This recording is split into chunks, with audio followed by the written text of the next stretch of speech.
اب لیا سے جناب ملک طالب حسین سہارن صاحب اسپیچ کرنے کے لیے تشریف لائیں گے. ملک طالب حسین سہارن صاحب please come on the stage.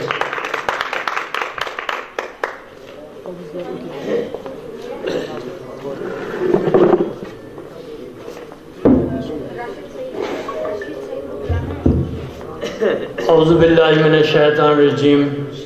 بسم اللہ الرحمن الرحیم. مولا صلی وسلم دائماً ابدا علی حبیبک خیر خلقہ کلہم. محترم ماہر محمد اجمل سہارن صاحب، نہایت ہی واجب الاحترام الحاج ڈاکٹر مطیع اللہ سہارن صاحب، جملہ حاضرین کرام، مہمان گرامی قدر، اللہ تعالیٰ کا لاکھ لاکھ احسان ہے کہ جس نے آج ہمیں آج کی اس عظیم الشان آل پاکستان سہارن اتحاد کانفرنس میں شامل ہونے کا موقع فراہم کیا. اور میں شکر گزار ہوں برادرم ماہر جنید شریف سہارن صاحب اور ان کے ساتھ دینے والے ماہر جمشید صاحب، جنہوں نے ہمارے لیے آج یہ موقع فراہم کیا. حاضرین محترم، آج جس مقصد کی خاطر ہم یہاں آئے ہیں، آپ نے پڑھا ہوگا ہمارے ایک منشور یہ تیسری شک جو ہے وہ ہے غربت کا خاتمہ. اس میں دعا اور دعائیں جو ہم احباب مانگتے ہیں وہ اپنی جگہ، لیکن اس کے لیے ہمیں عملی طور پر بھی کچھ کرنا ہوگا. میں تجاویز دیتا رہتا ہوں، لیکن ابھی تک ہماری جو اوپر والی ٹیم ہے اس کے اوپر توجہ نہیں دے رہی. آج بھی ہمارے بہت ہی مہربان اور شرق سے غرب تک اس قوم کے خاطر دن رات سفر کرنے والے انتہائی قابل احترام میری مراد برادرم عاشق حسین سہارن صاحب، وہ اتنی سٹرگل کر رہے ہیں، لیکن اس طرح کے موقع بار بار نہیں ملتے.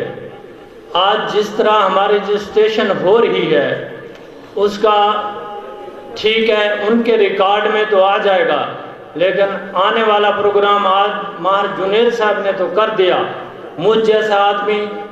آپ جیسے معتبر احباب کو کیسے بلائے گا؟ اور خود برادرم عاشق حسین جیسا شخص، اتنا محنت کرنے والا ورکر، وہ اپنے پاس ایسے لوگوں کو کیسے بلائے گا؟ خواہ مخواہ ہمیں دوسروں کی منتیں کرنی پڑے گی. تو اس کے لیے جس طرح یہ رجسٹریشن ہو رہی تھی اس کی کم از کم جتنے احباب ہم موجود بیٹھے ہیں ہم بڑی خوشی سے اس کی رجسٹریشن دے دیتے. دوسری بات یہ ہے کہ یہ ہماری تنظیم جو اب ایک نام ہے، اس کو سب سے پہلے مار صاحب رجسٹرڈ کروانا گورنمنٹ کے کھاتے میں بہت ضروری ہے، کیونکہ جس طرح ڈاکٹر مطیع اللہ صاحب فرما رہے تھے کہ ہم بیت المال یا زکوٰۃ ان سے جب جائیں گے، ہمارے پاس رجسٹریشن نہیں ہے، ہم اپنے تھرو کسی کی مدد کریں گے تو کر لیں گے، لیکن جب تک گورنمنٹ کے کھاتے میں ہم رجسٹرڈ نہیں ہوں گے ہماری کوئی بات نہیں سنے گا. رہی بات کہ ہم نیکسٹ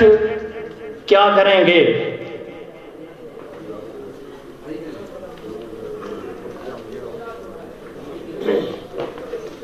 اس میں کچھ آج ہم ہمارے ساتھ لیا کی نمائندگی کر رہے ہیں ماسٹر محمد حسین سہارن صاحب اور ان کے لخت جگر محترم ڈاکٹر جمشید سہارن صاحب، جو کہ زراعت میں، ایگریکلچر میں PhD ہیں، اور میں کچھ تجاویز دیتا ہوں کہ ہمیں فرسٹ آف آل کیا کرنا چاہیے کہ ہماری یہ تنظیم کیسے پھلے پھولے اور ہمیں اس سے ارن کیسے ہو۔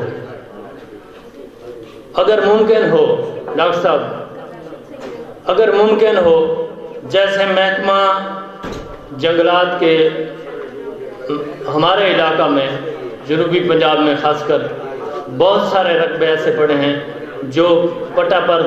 دیے جا سکتے ہیں، ان کو درخواست گزاری جائے آپ کے توسل سے،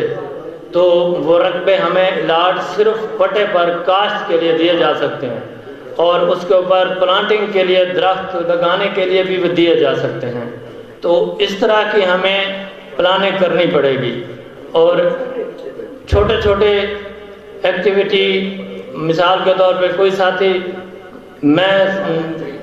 ایک جانور پال لیتا ہوں کسی کا، اس کو ایمانداری سے اس کی خدمت کرتا ہوں، اس کو پروان بڑھتا ہے، جب ہم اس کو بیچیں گے اس کا بھی ہمیں جو ارننگ ہوگی وہ ہمارے مشن کے لیے ہوگی۔ تو اس طرح کے چھوٹے چھوٹے جو ہے نا ایکٹیویٹیاں ہمیں کرنی پڑیں گی، تب ہمیں مطلب ہے ہماری اس تنظیم کا جو ہوگا بجٹ وہ تیار ہوگا۔ تو میں بار دیگر تمام احباب کا شکریہ ادا کرتا ہوں، اور مجھے میرے بھائی چوبارہ سے تشریف لائے اپنے دوستوں کے ساتھ، ملک غلام حسین سہارن صاحب وہ بھی اپنی نمائندگی فرما رہے ہیں۔ ایک ہمارے احباب آپ نے بلایا تھا ملک امان اللہ سہارن لیا سے، وہ MNA کے امیدوار ہیں، ان کے کاغذات کل تیار ہو گئے تھے، فیس بھی جمع ہو گئی تھی، لیکن یہ 2 دن مزید بڑھانے سے پھر انہوں نے کل کاغذات جمع نہیں کروائے، یا کوئی قانونی پیچیدگی ہوگی، تو آج انہوں نے کاغذات جمع کروانے تھے 12 بجے، اس لیے وہ آپ تمام ہاؤس سے معذرت کر رہے ہیں، وہ اس لیے نہیں پہنچے، نہیں تو انہوں نے بھی آنا تھا۔ تو میں اپنے محترم برادرم عبدالعزیز صاحب، جن کے لخت جگر نے میرا نام اور تعارف کروا